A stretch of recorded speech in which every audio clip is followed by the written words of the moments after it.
Hi friends, ನಾನು ಇವತ್ತು ಬೆಳ್ಳುಳ್ಳಿ ಚಟ್ನಿ ಮಾಡ್ತಾ ಇದ್ದೀನಿ.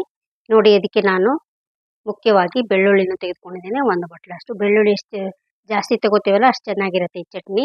ಮತ್ತು ಇದಕ್ಕೆ ಒಣ ಕೊಬ್ಬರಿನ ತೆಗೆದುಕೊಂಡಿದ್ದೀನಿ ನಾನು. ನೋಡಿ, ಅದೇ ರೀತಿ ಕರಿಬೇವು ಸೊಪ್ಪು ತೊಗೊಂಡಿದ್ದೀನಿ ಮತ್ತು 1 ಸ್ಪೂನಷ್ಟು ಜೀರಿಗೆ ತೊಗೊಂಡಿದ್ದೀನಿ ನಾನು.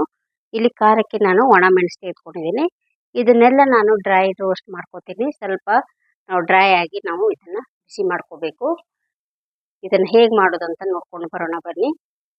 ತುಂಬ ಚೆನ್ನಾಗಿರುತ್ತೆ ಈ ಚಟ್ನಿ. ನೀವು ಕೂಡ ಟ್ರೈ ಮಾಡಿ ನೋಡಿ ಒಂದ್ಸಲ. ಬನ್ನಿ, ಈಗ ನಾನು ಹೇಗೆ ಮಾಡೋದು ಅಂತ ನಿಮಗೆ ತೋರಿಸ್ಕೊಡ್ತೀನಿ. ನೋಡಿ, ಒಲೆ ಮೇಲೆ ಒಂದು ಬಾಣಲೆಯಲ್ಲಿ ಇಟ್ಕೊಂಡಿದ್ದೇನೆ. ಎಲ್ಲವೂ ನಾವು ಡ್ರೈ ಆಗಿ ನಾವು ಸ್ವಲ್ಪ ಫ್ರೈ ಮಾಡ್ಕೋಬೇಕು. ಒಣ ಕೊಬ್ಬರಿನ ನಾನು ಈ ರೀತಿ ಚಿಕ್ಕದಾಗಿ ಕಟ್ ಮಾಡಿ ಇಟ್ಕೊಂಡಿದ್ದೀನಿ. ಇದನ್ನು ನಾನು ಸ್ವಲ್ಪ ಫ್ರೈ ಮಾಡ್ತಾ ಇದ್ದೀನಿ. ಕಲರ್ ಚೇಂಜ್ ಆಗೋದೇನು ಬೇಡ, ಸ್ವಲ್ಪ ಫ್ರೈ ಆದರೆ ಸಾಕು. ಇದು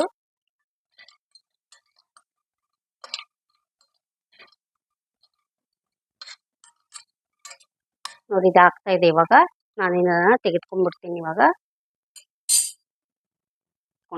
ಅದೇ ರೀತಿ ಕರಿಬೇವನ್ನು ಕೂಡ ನಾನು ತೆಗೆದುಕೊಂಡಿದ್ದೀನಿ. ಇದನ್ನು ತೊಳೆದು ನಾನು ಚೆನ್ನಾಗಿ ಕ್ಲೀನ್ ಮಾಡಿ ಒಣಗಿಸಿಟ್ಕೊಂಡಿದ್ದೀನಿ. ನೀರಿನ ಅಂಶ ಇದರಲ್ಲಿ ಇರಬಾರ್ದು. ಇದನ್ನು ಕೂಡ ಡ್ರೈ ರೋಸ್ಟ್ ಮಾಡ್ಬೇಕು ನಾವು. ನಿಮಗೆಲ್ಲ ಗೊತ್ತಿದೆ, ಕರಿಬೇವು ತುಂಬ ಒಳ್ಳೆಯದು ಹೆಲ್ತಿಗೆ.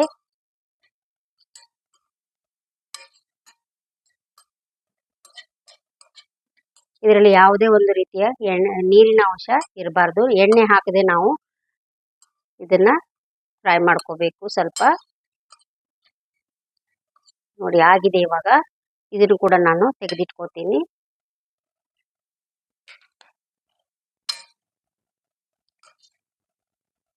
ಇವಾಗ ನಾನು ಬೆಳ್ಳುಳ್ಳಿ ಕೂಡ ನಾನು ಸ್ವಲ್ಪ ಫ್ರೈ ಮಾಡ್ಕೋತಾ ಇದ್ದೇನೆ ಡ್ರೈ ಆಗಿ.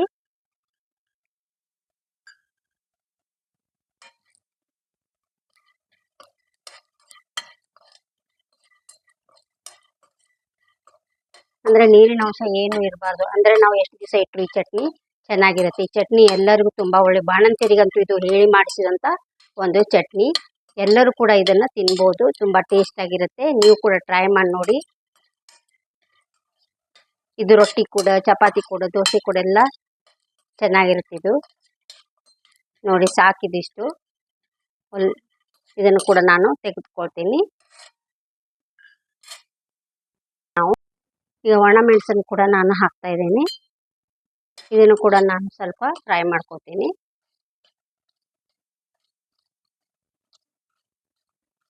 ನೋಡಿ, ನಾವು ಕಡಿಮೆ ಈ ಸಾಮಾನಿಂದ ನಾವು ಈ ಚಟ್ನಿನ ಮಾಡ್ಕೋಬಹುದು. ತುಂಬಾ ಟೇಸ್ಟಿ ಆಗಿರುತ್ತೆ.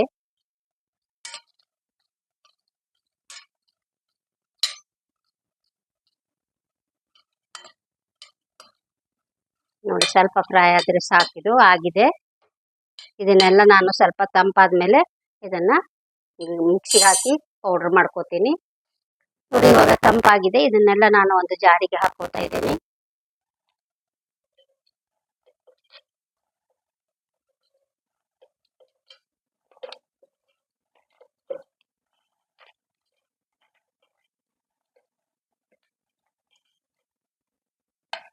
ಇದಕ್ಕೆ ಬೆಳ್ಳುಳ್ಳಿ ಕೂಡ ನಾನು ಹಾಕೋತಾ ಇದ್ದೀನಿ ಮತ್ತು ಜೀರಿಗೆ,